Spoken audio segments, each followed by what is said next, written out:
Hi guys, my name is April Williams. Welcome to East to West Weight Loss Surgery, the podcast. I am the West piece. And I'm Jason Smith. I am the East to the East to West Weight Loss. Jason and I are super excited to start this new adventure. We met kind of randomly. I host some virtual bariatric meetups. Jason came to one of them, and after one of the meetings, he and I just kind of started, talking about our experiences. We realized that we had a lot in common, but we had a lot to share, and just in our conversations, we really found that the more that we spoke to each other, the more that we kind of learned about our own experiences. So I approached Jason maybe a month and a half ago and just said, hey, would you be interested in teaming up to maybe create a bariatric space on Instagram just to kind of support the community? And he was totally down. So we decided that create East to West Weight Loss Surgery for the whole goal of supporting the bariatric community through humor, humility, and honesty. And we've really just had a great time putting it together, brainstorming what we want to do, how we want to support the community. And we're so excited that this is our very first podcast. Yeah, we had so many just great ideas flowing between the both of us just through messages and little meetings that we've had, up until now, that we just had to get it out to the world. And the more people that I talk to in the community about it, the more people are supportive of it and really excited to see what we're able to bring to the community. Because while the community is so large, it's kind of scattered at the same time. So if we can find a way to kind of bring everybody together, pool those resources, man, we'll be unstoppable with the things that we're able to do and accomplish in the world. So. Yep, absolutely. So today's episode is really just gonna be a little bit about our experiences, but we're gonna share what are some of our most amazing things that we've noticed since we've had weight loss surgery, and we're really gonna talk about some challenges and just some of the changes that we have noticed throughout our journey. So you might be watching us on YouTube, or you might be listening to us on Apple Podcasts or Spotify Podcasts, but wherever you are listening or watching, we thank you for tuning in, and we're really excited to get your feedback, because the whole goal of doing East to West Weight Loss Surgery was that we really want to incorporate the community. We want to bring everybody's ideas, everybody's experience, everybody's perspective together in a central location so we can all learn and grow from each other. So your feedback, your suggestions, your willingness to come on to the podcast and be interviewed and talk with us is what's going to make this just an amazing experience for everybody. So we appreciate you tuning in, and we appreciate you being a supporter of the community. Definitely. Yeah. Totally. Okay, so we're just going to jump right into to kind of our first questions. So we would like to just introduce ourselves to you a little bit, give you a little bit of background, talk about like where we lived, kind of where we're from, what type of surgery we had, when we had the surgery, and why we chose to do it. So Jason's going to start us off with that. I am 44 years old. I live in Jacksonville, Florida. I've got 3 kids, 2 girls and a boy. 2 grandkids, so I'm a grandfather, and I had gastric sleeve surgery on March 11th of 2020. For me, like I said, 3 kids, 2 grandkids, it was really kind of a no-brainer for me. Had some health issues kick up for myself, and ballooned from about 245 pounds up to 468 pounds.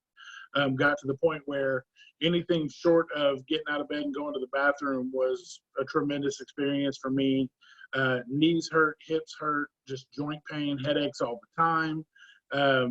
Just even with a CPAP, just restless sleep, just my health. I could literally feel my health declining day by day.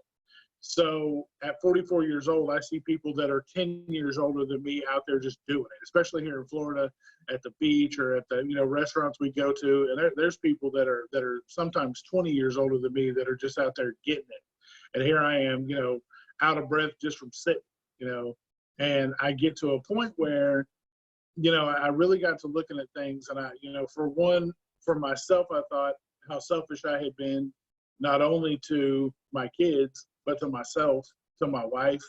I just realized that me treating my body the way I treated my body for the first, 44 years of my life was ridiculous. And the fact that I wasn't doing anything about it just so I could continue to eat the way I ate was even more ridiculous. So I really had to sit down and have a talk with myself.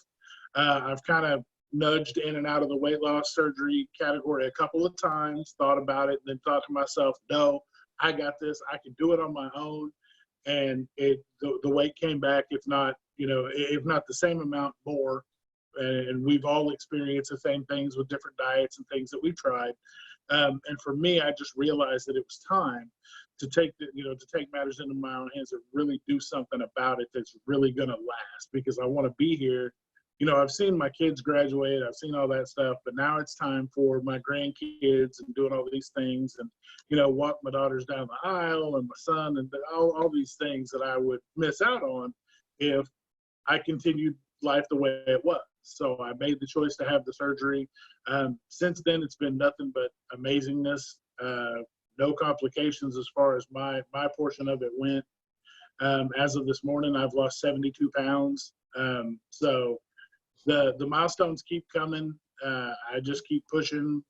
Now it's funny to me because yesterday, we had talked about it in the bariatric meetup and the virtual meetup. A non-scale victory for me was I mowed my entire yard, front, back, and side without stopping to take a whatsoever, and then continued on with yard work after that. And I had a pedometer on my phone keeping track. By the time I got done and came inside, I had walked 1.9 miles of just moving around with only taking a couple of breaks in between there. When before I can't stand up 5 minutes without my back locking up, my knees hurting, and having to take probably an hour break. And I don't think I sat for an hour total yesterday while I was doing all that work. Came in, took a shower, and I was still good to do stuff the rest of the day. Normally, if I would have been out there for 1 hour, I'd be ruined the rest of the day. I'd have to take a nap and sleep and just let my body rest. And I'm just glad to be free of that. With just I say just very lightly, with having just the 72 pounds gone. So I can't imagine what it would be like when I'm back down to my goal weight, when I hit the goal weight of 250 that I'm looking for. Just to me, it just seems amazing already. I am just continually nod my head because so much of your story I see in my own story and can absolutely relate to that. It's such a freeing feeling when all of a sudden you do something without even thinking about it. And then you kind of pause and go, oh, wait a minute, I didn't even have, that wasn't challenging, or I didn't need to take a break, or, just the ease of things becomes so different. Because I think too, people ask me all the time, like, well, don't you feel different? And it's like, I really don't feel different. I mean, I carried this weight for so long, this is just normal. But what does feel different is when all of a sudden I can do something with greater ease, or I do something and it doesn't have any type of negative impact. I mean, it's just for me, the difference in feeling comes from just when I can do something that I could always do before, but now I just do it with much greater ease. So totally get it. So I am a 38-year-old woman. I live in Gig Harbor, Washington State. So that's how we kind of came up with the east to west thing. Jason's in Florida. I'm in Washington. We're like as far apart as you could possibly get. But, when good things come together, they just come together. So I had the vertical sleeve gastrectomy, VSG, in July of 2019. Like you, I had no complications whatsoever. It was a pretty seamless process. And I actually, kind of like you too, I went back and forth about weight loss surgery for quite a few years. In fact, my husband even asked me if I would think about having weight loss surgery soon after we were married. And I was like incredulous. It was like, you gotta be kidding me. Like, that's not for somebody, my size. I'm not, a 600-pound person, no, I'm going to do it. I'll do it, how I'm going to do it, which was just ridiculous. Cause there's no way I could have lost the weight without weight loss surgery. I can say that now that I've done that. But I follow all my friends on Instagram, and one of my friends is posting pictures of herself, and she just looked amazing. She looked healthy. She was glowing, just awesome. And I messaged her and I was like, girl, what are you doing? Because I want to do that too. You just look fantastic. And she told me she had weight loss surgery. And I was like, oh, hell no. Like, that is not for people our size, because we were the same, we weighed the same, we wore the same clothing, we were the same level of active, very active. And when she said she had weight loss surgery, I was just floored, absolutely floored. So I sat with that conversation, and the next day I called her surgeon and made my first appointment, and kind of went down that path. And yeah, like you, best decision I could have made, for sure. So, okay. So we really want this podcast to be about just all of the awesome things that have happened to us post weight loss surgery, just to kind of describe how our lives have changed in really amazing ways. So I'd like you, Jason, to describe 3 things that you have just found to be amazing after weight loss surgery. I would say probably one of the first things that I didn't think about beforehand was how my skin was going to change. I've noticed I had a lot of flaking and buildup and just issues with my skin, breakouts and things like that, just starting the liquid diet portion of the surgery, of pre-surgery up until now, the difference in my skin has been fantastic. Still doing lotions and things like that to kind of keep it all at bay, of course, but just the difference and other people noticed it before I did, because I see myself every day and I didn't see a difference. And everybody's like, oh, just kept commenting on how my skin has changed. And I was like, oh, okay, cool. I'll take it. Because at that point, we'll take all the compliments we can get. So I was, the more I got to really looking at it and looking at older pictures, you can really tell a difference. And then I started to kind of, those old pictures will really help out in this whole process, because you start thinking and looking like, oh, well, I hadn't really changed that much. So, the weight's not making that big of a difference. And then you see your old pictures and you're like, damn. Oh, yeah. And you're like, I must not have any real friends, because did nobody tell me I was this big? Like, what the hell? I had a couple, like, I got mad at my wife one day and I was like, what is wrong with you? And she's like, what are you talking about? And I'm like, you couldn't tell me I look like this for real, like in real life? And she's like, what do you mean? And I'm like, do you see me? Like, no wonder people stare at me when I'm out in public. Because I look like a damn grizzly bear. That's why. I look like you shaved a grizzly bear down and taught him how to walk. Yes, no, I'm like you too. I literally had like come to Jesus moment with my family or friends. And I was like, okay, what the actual hell, you guys? Like, this is what I legit look like, and nobody said anything. I've got a lot of theories about that, but yeah, I mean, I think it's a good thing. It means they loved you. They loved you for you and not necessarily your size and your shape. But at the same time, there are so many blinking red lights when you are that overweight and that unhealthy. Like you said, your skin, your hair, just all these things that you would never think about are screaming at you for you to do something to help it out. And it's just, we just don't see it. So right. And so I mean, I'm 6'4" and weighed, at my highest weight 468 pounds, like I had mentioned. So I'm a large person. I'm very large. So and thinking about, like, when people stare at me and like, I totally get it now, because I'm like, well, look at me, Jesus, I'm staring at me too. Like, I'm huge, like I'm a giant. So, but that's that's been another thing too, is noticing now just in the small amount of time, is even though the scale may not be moving, the measurements are.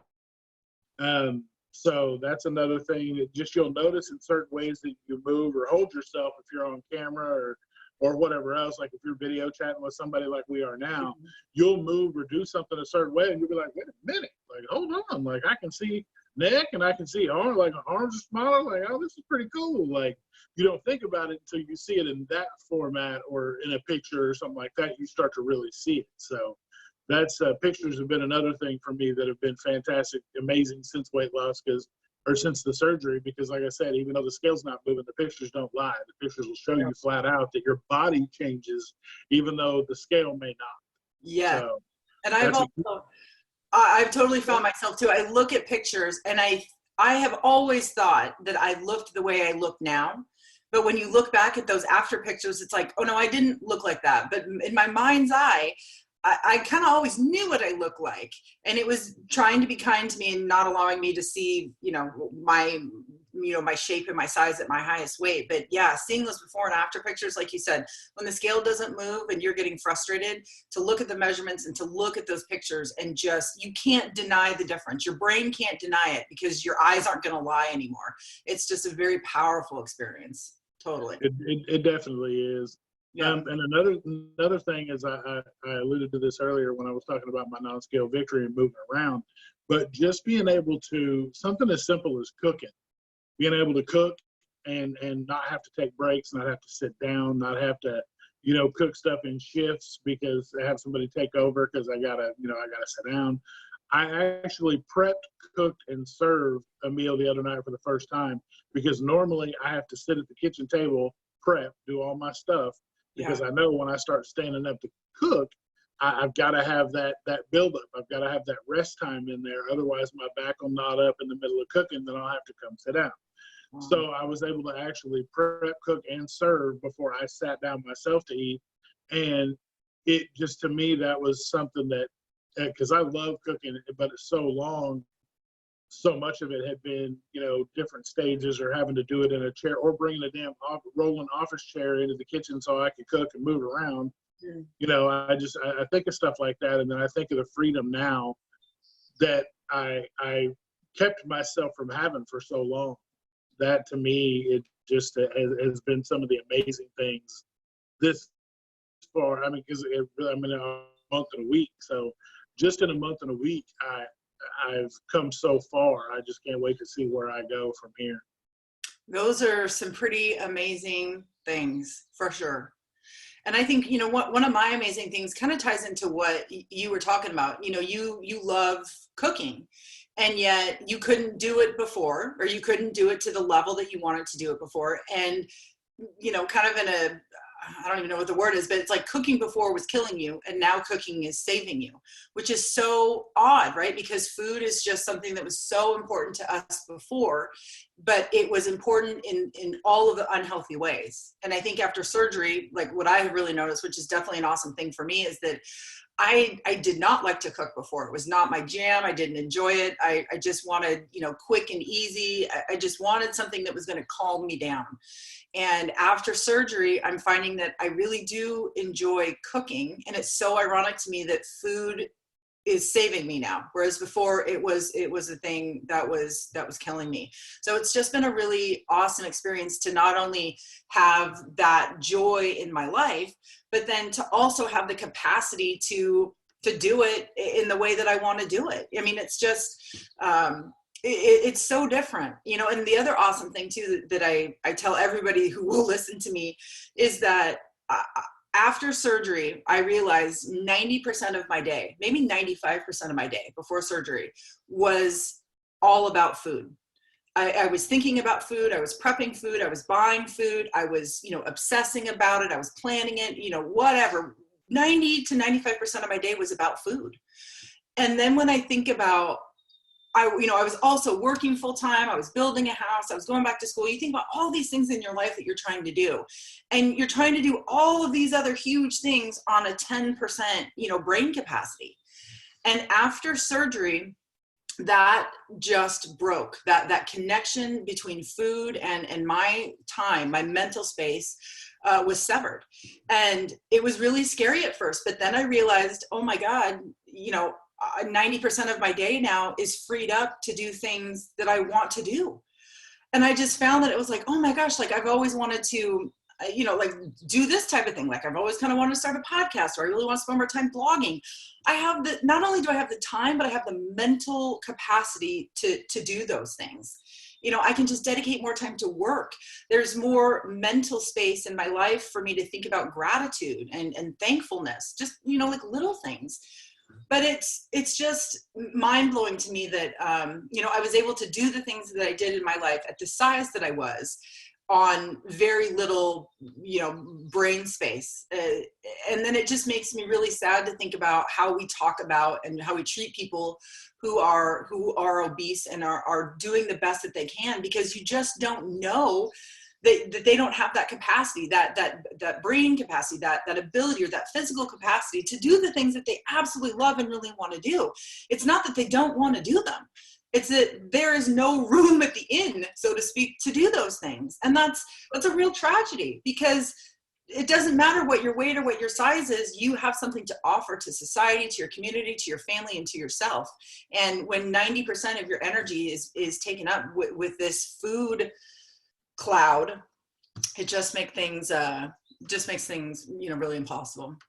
And then the other awesome thing that I will share with you is that, you know, before weight loss surgery, I thought I was hungry. and I thought I was full. And now that I've gone through weight loss surgery, I can say definitively that what I felt before surgery was not hunger and was not fullness. It was not related to what hunger and fullness really truly is. You know, before surgery, I could eat and eat and eat and eat constantly all day long, and I would always be hungry.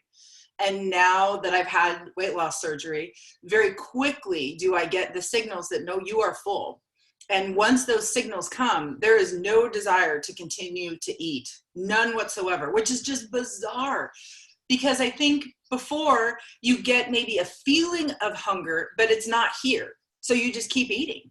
And it's just detrimental. So to finally feel like, oh my God, I get it. I feel like, I tell people this all the time too, but I feel like I finally joined a club that was super exclusive, and I've been like waiting to get in forever, because now I know what other people actually feel. You know, when I look at like a truly healthy person, it's like, well, you stop eating when you're full, but you know what full is, and now I know what full is. Who would have known, right? You just don't know these things until you've gone through surgery. And it's really, it's a bummer that, you know, that I couldn't experience that before, but I also know that I would have never been able to experience it without weight loss surgery. So, Right. You know, I mean, every time that, you know, people give me trash or they flip me, you know, stuff because I've had weight loss surgery, I just have to step back into myself, and I just have to really reflect on all of these amazing things that happened only because of weight loss surgery. And it's not my issue that they don't understand it. I can certainly spend my time and energy and efforts to explain things to them, but you know, that's also on them. That's their view. That's their, you know, perceptions, and nah, you know, it is what it is. All I can say is that just amazing things have happened after weight loss surgery.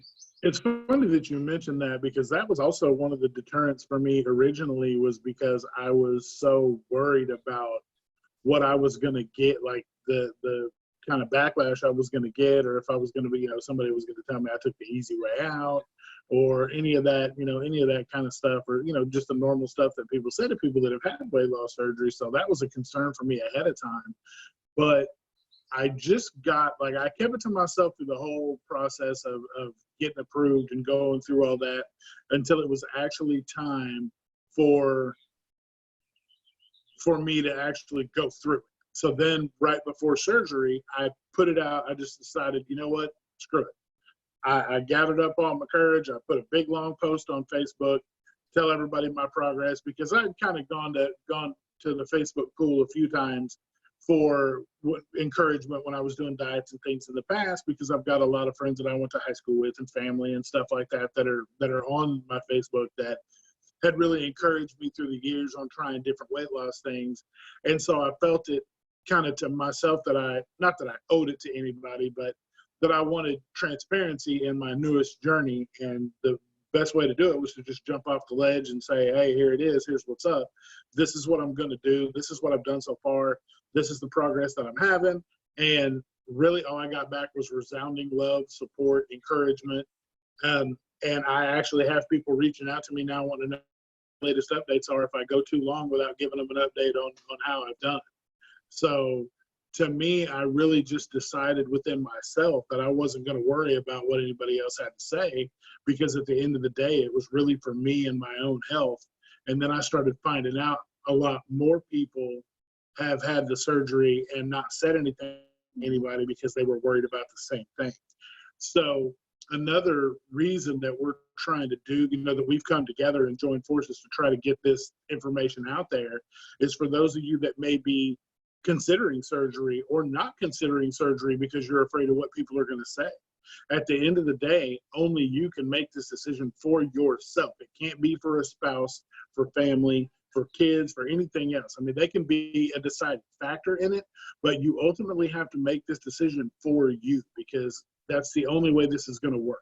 You can't be concerned about what anybody else is going to say about the route you decided to take, because at the end of the day, your route, your life, your results, it all comes down to you and your decision. So don't worry about what anybody else has to say. Like, you know, and in like my situation, hopefully you get the same thing. You find nothing but, you know, love and respect and admiration for what you've done and what you're going to do. Because like April had said at the beginning, best decision of her life, and it's the same for me. Absolutely. I'm very similar. I kind of held my cards until close to the end. And then when I did tell my friends and family, they were excited, but they were very worried or nervous just because it's a medical procedure, you know, it's surgery.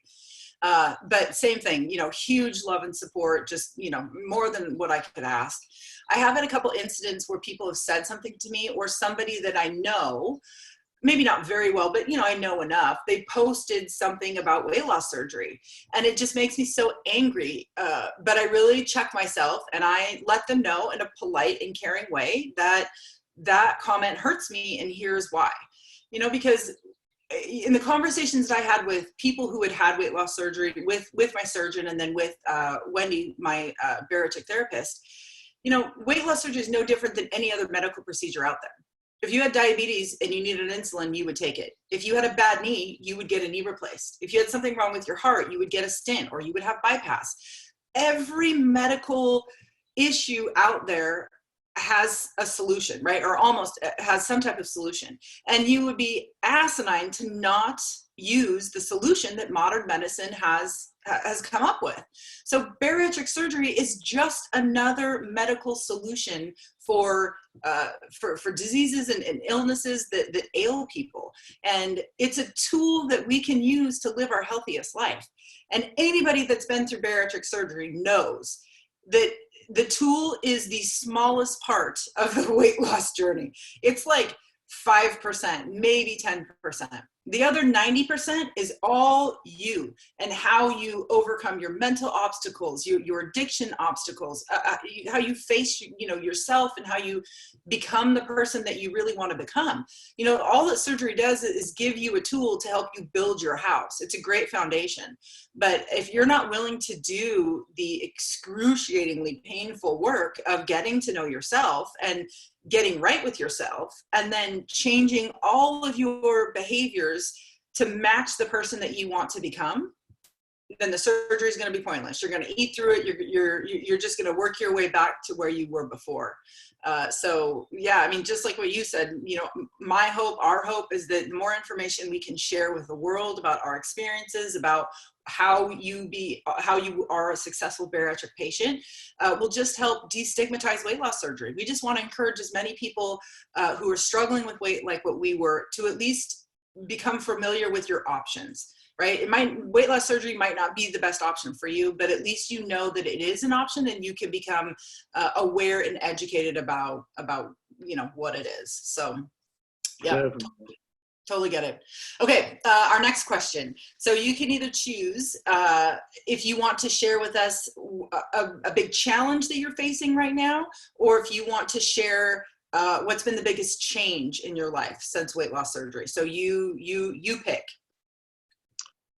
I'm going to go challenge because right now, reintroducing foods, because I'm past all the soft stages and all that, so I'm reintroducing regular foods now. Biggest challenge for me is to stay away from stuff that I think is healthy or I think would help me. That turns out to be not the case, because I think one way and I kind of get a set of thoughts in my head about, oh, I can do this, this, and this, and I'll be good. And that keeps me in my little inside the lines where I'm supposed to be. And so, I try to travel that lane. I'm not trying to reintroduce anything back into the fold that is not supposed to be there. So it's not even an option. I cut all that stuff, completely out. And so for me, I may think one thing, and I've done it already 2 or 3 times. I'll think something's good, and then, my wife will come behind me and be like, actually, no, because this or this. So you really need to be looking over here at this, this, and this.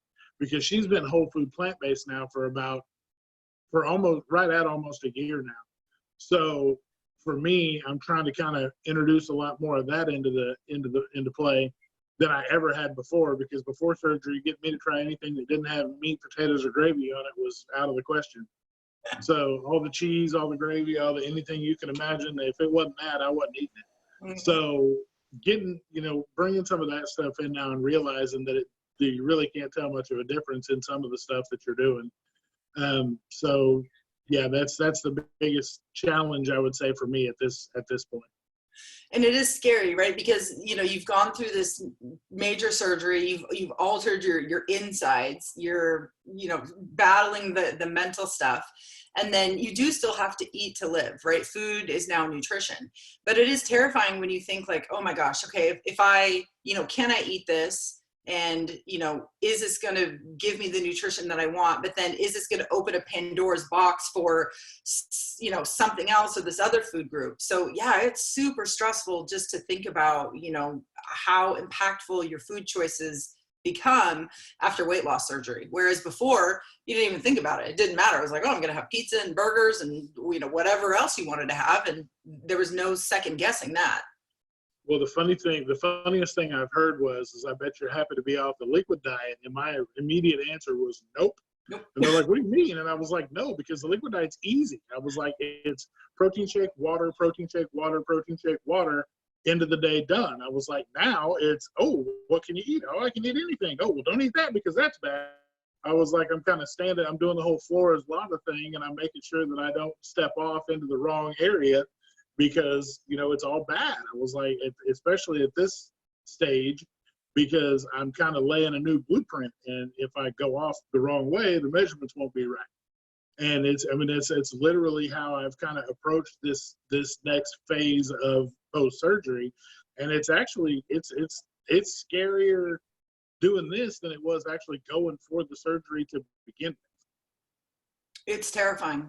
I've spent a lot of time talking with Wendy about, you know, just what relapse is, and talking about like, well, what are the triggers, or what are the look fors, and then how do I avoid those pitfalls? Because you know, when you've gone through so much, you absolutely do not want to go backwards. And for me, it became crystal clear just how easy it would be to slide back into those old habits and to eat the foods that I shouldn't be eating again. You know, I mean, you get to a point in your recovery where it's like, oh, this just feels normal. Like, okay, now I'm back to regular life. Well, then your brain starts thinking like, oh, well, regular life means, you know, all this other like crap food that got you to the, you know, got you to that size in the first place, or just the quantity that got you to the size in the first place. So yeah, it's terrifying. It is definitely terrifying. I do know, just in my conversations with Wendy, you know, there's great advice, there's hope out there, and I'm really excited. One of our next episodes, we're actually going to be interviewing and talking with Wendy, and she's really going to break down the stats for us, just so we can be aware of what are our chances of relapse, what do we need to look for, how do we avoid those pitfalls, because the more informed that we are, the better choices we can make for ourselves when we get into these really scary, terrifying positions, because they're just not going to end. I think for the rest of our lives, we're going to be worrying a little bit about what was, and then we're constantly going to be revisiting, like you said, the blueprint that we are making for ourselves, because we really do have to build a new life for ourselves, a new lifestyle, a new way of doing things, new habits. Even though we're the same, you know, person inside, we really do have to live our lives differently. And that's hard to do because there's no roadmap for that. I mean, there's some general guidelines, but everybody's got to, you know, you got to come up with what works for you safely. Definitely. Yeah. You know, my biggest change, which I kind of already talked about, but I'll just revisit it again briefly, is just, I'm amazed at how much extra time and space I have in my life for things that I didn't before. Every day, I just am blown away at how little of my life is about food now. And how much more space that I have to think about things that I enjoy, or to do things that I want to enjoy. I had no idea that so much of my life before surgery was taken up by food, but nobody asked me that. Nobody knows to ask that question, because why would you, right? I think regular people or normal people, they don't spend 90% of their day thinking about food. So it's just one of those things you don't know to ask. So it's been very liberating. It's been very empowering. It's just been very hopeful. It just fills me with a lot of hope, because finally I feel like, oh, okay, I kind of feel like a normal person now. And I'm really pleased and I'm really excited about all the things that I've been able to do and produce and make, and the connections that I've made post weight loss surgery. And none of it has anything to do with the weight loss surgery. It's just all about me. And like you said, the blueprint, the person that I want to become. I finally have the space to do that. And that's just absolutely amazing. So I'm super happy about that. Yeah, no, you're exactly right. People don't realize how much of our lives before surgery was dictated by food, by what it was, whole relationships, attitudes, outlook on life, outlook on the day. A lot of stuff was right there, had to directly to do with food. People talk about not being yourself when you're hungry, but when you're addicted to food and you're overweight and all you want to do is eat and eat everything you can get your hands on. Like, I can remember having all-out arguments in restaurants with my wife because she wouldn't let me order exactly what I wanted to order because she thought it was too much. And that's where the addiction side of it comes out, because you think, you're like, well, I don't do that. That's for stuff like drug addicts get upset when they can't get their fix, but I'm not like that over food. Until you actually see it happen, and then you go, oh shit, wait, I guess I am like that with food. It's the same thing. It's the same fit that you're pitching. Yep, it's exactly the same. And it can present itself in different ways, but the bottom line is that I know for me, I used food to cope with my emotions. I didn't want to feel certain things. I had 10% of my brain to deal with life. And when that 10% was up, the only thing that would chill me out or make me feel comfortable or give me some sense of ease was eating. And there was nothing that was going to stop me from doing that, because my brain and my body thought I was going to perish if I did not eat food, which is ludicrous. It's not rational. It's not correct. I mean, it makes no sense, but that is what addiction does. I saw a addiction therapist for maybe 3 years before I had weight loss surgery. His name was David, just phenomenal individual, phenomenal professional. But he finally was able to explain to me what addiction was in a way that made sense to me. And he said, imagine you're going to a destination, right? Humans are naturally going to try to find the most efficient way to get there. So when you figure out that something isn't working, or if you really think that you are in peril, your brain is going to navigate very quickly to that spot that is going to get you out of that feeling or that emotion. So he's like, so imagine, right, you want to go to Seattle. Well, the quickest way to get to Seattle is you hop on I-5, right? It's a major thoroughfare. It's a highway. Well, the more often that you jump on that addiction highway, the more paved it becomes in your brain, and the more indestructible it becomes in your brain. So that after you've done that so many times, now it's not even a conscious thought. It's just unconscious. I'm stressed, I'm feeling this, and I'm going to eat. And you get on that super highway and it gets you there very quickly. But the problem with addiction is that once that super highway is paved and well driven, it's never going to go away, ever. So he said, even if you overcome your addiction and you've got all these different coping mechanisms, right? Imagine that I-5 all of a sudden became intravelable, right? There's cracks and you can't drive on the road anymore. And, bushes and branches, you almost can't see the road. It's still there. And he said, and it doesn't take a whole lot of effort for you to clear away a path for you to kind of get back on it. And he just said, once, 2, 3 times, it's a brand new spanking road. And it's, it was just devastating. It was so hard for me to accept and acknowledge that. But now that I'm 9 months post surgery, and I can definitely tell that my addiction superhighway is well intact. There is not a lot of growth on that roadway, because I get stressed, life still happens. So nothing in life has really changed. So all those emotions and all those feelings and all that stress is still there.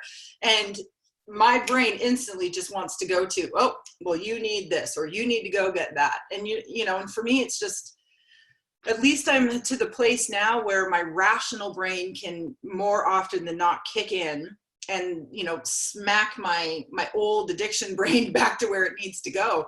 But it is amazing how instantly my brain goes to that old superhighway. And man, it is work to not steer myself back on that highway.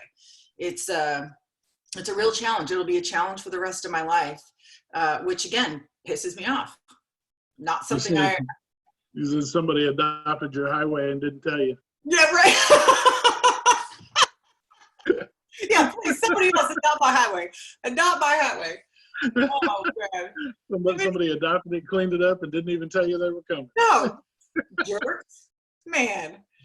Yeah. Oh, it's so. No, but you know, but I guess I just come back to, you know, if I know it, then at least I can do something about it, right? And I could choose to ignore it, but then that's totally on me. And I think where people run into failures in weight loss surgery is they acknowledge it now, but they're just choosing to make that old decision because it is easier. It's easier. It's more comfortable. You don't have to feel all the feels, right? You know how good that feels because you did it forever.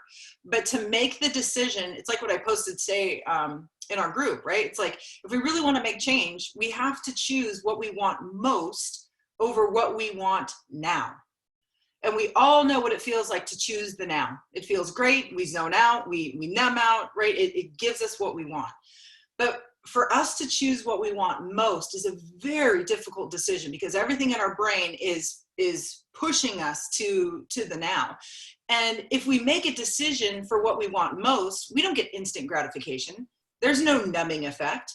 Like all the crap that's making you angry is still there. You just didn't get the ice cream, right? So you're just like, what the hell? Why did I even choose this? You didn't get the payoff. Right? But, you know, we just want those instant results, and it's so hard to bust out of that. But, you know, for me, at this point, it's not so much having to fight the cravings or the urges because I really don't have any of those right now. But for me, it's breaking because I'll just not even think about it. It'll be unconscious to me. I'll go to grab a hold of something or grab something and eat it. And I'm like, wait, I can't have that. Like, oh no. Like, I'll think like my son last night was making graham crackers to put peanut butter on. And I just started to grab one. I was like, oh, damn, let me go to bed before I'm like, I'm doing too much in here. Right? I put it back down. But I mean, it's just subconsciously, it's just you've done it. Like you said, you've done it for so long. It's just, oh, hey, look, it's a graham cracker. I'm on. And then you're like, wait a minute. No, you're not. Yep. Oh man, it's a trip. It is. It definitely is. It's something that it's as much as we let go of food as a daily something that we have to contend with daily.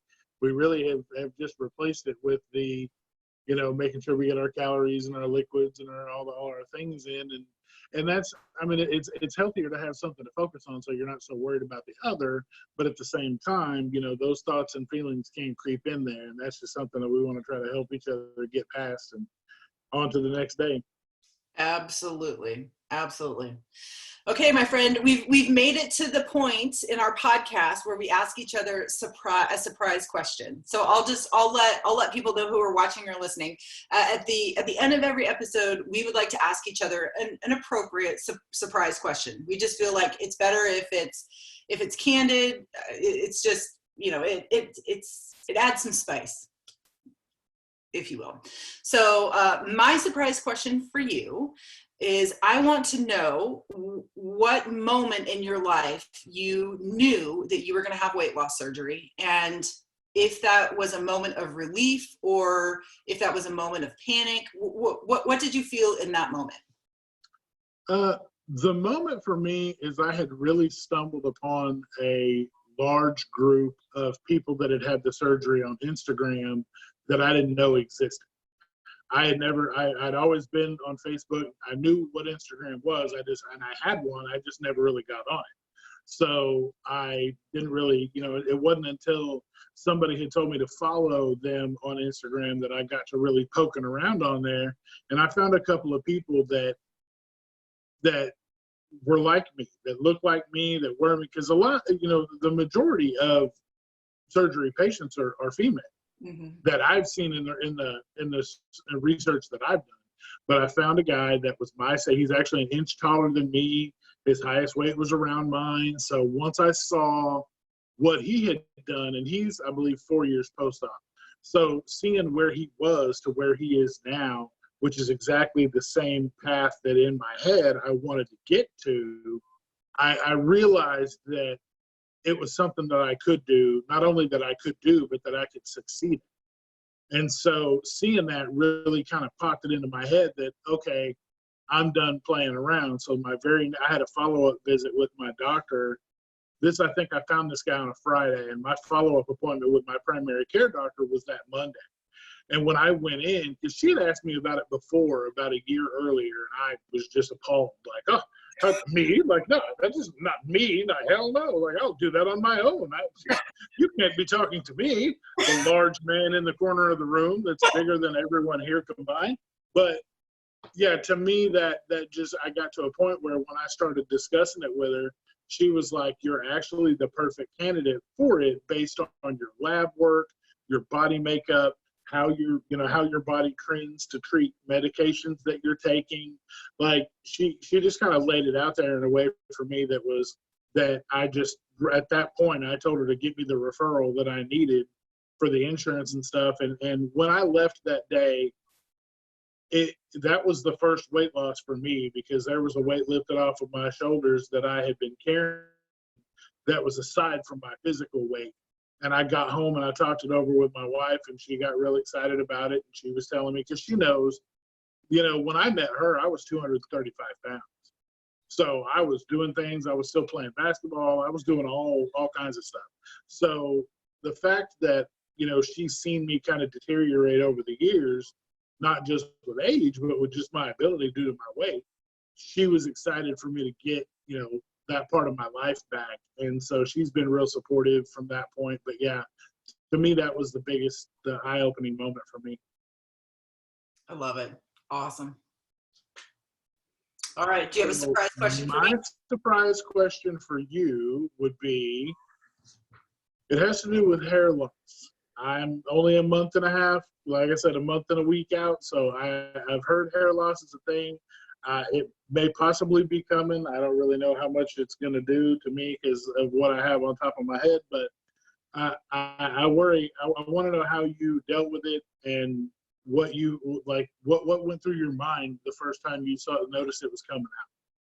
Okay, well, first of all, I really don't like you when you don't wear a hat, because I have to look at your beautiful, lush locks. So thanks for that. Yeah, it's been a real bitch. That's about the best way that I can put it. So I used to have very thick, long, luscious hair in high school, and I went away to college, and I drank too much, and I ate too much, and I gained about 100 pounds in maybe 2 or 3 years, and my hair really started thinning. It just wasn't healthy. And another red flag, right? My body was telling me that something was not right. So I did learn, though, after surgery, no matter what you do, so if you get in all of your nutrients, if you get in all your protein, if you're active, you have a 50% chance of going through hair loss. It's just like Russian roulette, basically, with your hair.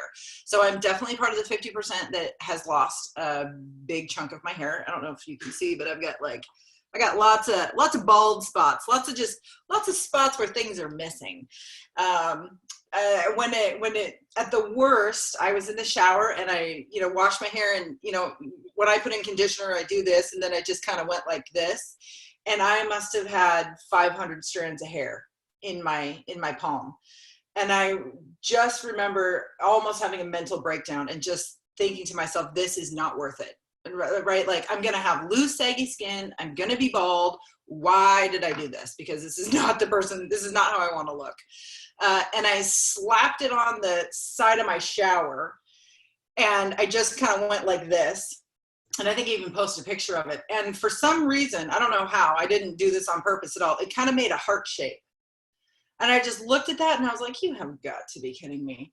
So that was the sign from the universe that I needed to pause in that moment and, share some self-love with myself and with my body because of all of the work that it was doing. And if it if my body needed to jettison some hair to lose the weight, then that is just the price that I was going to have to pay. You know, part of my food, wrapped up in my food issue, was I used to spend a lot of money on things that I didn't necessarily need. It was a way for me to not deal with my weight. So I've always made good money. My husband and I've always made good money, and I spend that good money on just random crap. So when I started to lose my hair, my old brain went to, oh, well, you can try Nioxin, or you can try this, or buy this, or do that. And I just thought, okay, not only is that my old brain trying to help me avoid the situation, but, you know, there are products and services out there that work, but not guaranteed. And a lot of the products you have to use for the rest of your life to have those same results. So I have just decided that I'm not doing a dang thing about it. I take my vitamins religiously now. I've started to add in biotin, or whatever it is. I don't know if that's going to help, but I've really shied away from products. I've cut my hair very short. This is the shortest I've ever cut it. And I really just focus on my nutrition. So I had massive hair loss month 4 and 5. But now it is very much slowed down. And I noticed too that in sunlight, well, you can even kind of see it here, I've got all these little tiny babes that are poking up everywhere. So every time I get my hair cut, or the last time I got my hair cut at least, they were very encouraged to see all kinds of new hair growth everywhere. So that means that it's, you know, it's coming back. But yeah, it was a very disheartening moment for me when I realized that I was in that category. But I've also just come to, at this point, I really don't think I care. I'm just so happy with all of the positive things that have happened because of weight loss surgery, that even if I lost all of my hair, if I had to go bald, I think I would still be okay with it. It's going to be okay because, well, I mean, we all know, right? This is the moneymaker. It's not the only thing that can make money. So I can just focus on, who I am as a person and how I choose to live, and, living my values, living my beliefs, being a great member of my community, being a great family member and a great friend. And I have so much more energy and space and capacity to do those things. So I'm going to put my energy there, and I'm going to love this. I'm going to, use nice shampoo, and I'm going to style it well, but above and beyond that, no, I'm good. But if you do experience hair loss, a little teeny piece of the inside is going to just go, okay. And then I'm going to empathize with you, and I'm going to say sorry. But if you do not lose your hair, I'm calling you, and you're going to have to send me some of your hair plugs so that I can fill in my spots here, because you clearly have enough to go around. I'll start the growing out process now, and we'll get some locks for love going on, and I'll make you some little wigs out of all of this dark ass hair that I have, and I won't give you any of the gray stuff from the beard. We'll go only up top where it's only a few grays. I would appreciate that. I got enough grays for the both of us too. So any darker that I can get up here, the better. I got you. Don't worry about it. This is what friends are for. Hey. All right. Well, that wraps up our very first episode. I am super happy with, just the direction that this is going. Every time I talk to you, I leave feeling inspired and uplifted. And it's just nice to talk to somebody who, even though on the surface we might not have a lot in common, under the surface we really have a lot in common. And I'm very thankful for your honesty and your openness, and you're willing to just, tell it like it is and share your story. And, and you share my goal too. We don't want weight loss surgery to be a bad thing. We don't want it to be taboo. We want people to make informed decisions and be proud of their decision, and then to be successful afterwards, because you and I both know this is not easy. No, it's definitely not. And I'm glad that you said that about the feeling inspired, because I'm the same exact way. Every time we're together, I learn something new that I didn't know before. And that's just what I want to keep doing after this, is keep soaking up the knowledge and being able to not only keep it for myself, but help other people, because there's so many people out there that, while they may not be lost, like they may have a good grip on what's going on with the surgery and the post effects and all that. At the same time, it helps a lot of people to realize that they're just not alone. Like that somebody else does have the same feeling. Somebody else does approach this the same way. There's more of us out there than you think, and I really want us to get together and help spread the word through this, through this forum that, brings us better together as a community. Absolutely. Absolutely. Couldn't have said it better myself. So for those of you who are watching or listening, we thank you from the bottom of our hearts for being a part of this community. And like we said earlier, we really want to make this podcast all about you and what you need and what our community needs. So if you have any ideas, suggestions, or feedback for us, please leave that in the comment section below. You can also follow us on Instagram. We're at East to West Weight Loss Surgery. You can follow Jason and I as well. I'm actively April. Jason is the Smithsonian, THA_Smithsonian. So you can send us your feedback there. Just please don't be afraid to reach out to us. And we also hope too that we will reach out to you. We would like you to come on and be interviewed or share your story. We would like to give you a shout out on our shout out Sundays. We want you to be an active member and participant of our community too. So the more involved you are, the more involved we are, and the more we can learn and grow from each other. So just thank you for being a part of this community. We really, really appreciate it. Yes, definitely. Thank you guys. And like, subscribe, share, get the word out, help us grow the community. Our Instagram page is really kind of blowing up over the past couple of weeks. We're looking to keep that growth going. Same thing goes for the YouTube channel. We push out content as much as possible. We're just looking to keep doing that and keep, like I said, sharing and spreading the word, and hopefully we can inspire, because we're just as, for anybody who thinks that we're inspiring to other people, you guys are just as inspiring to us. So we want to keep, we want to pay it forward. We get the inspiration from you guys and spread it out to everybody else. So if we're all in this together, and that's what we want to keep doing. So if you'll help us push the word out, we definitely appreciate it. Absolutely. All right, you guys, on that note, we're going to say goodbye. Tune into our next episode. We're going to be interviewing a bariatric therapist. She's going to answer all kinds of really important questions for us about our recovery and how we can be successful after weight loss surgery. So that'll be coming up soon. But like Jason said, like, share, subscribe, spread the word, and we will grow our community together. So thank you guys so much for listening and watching, and we'll see you next time. Thank you. Bye, guys.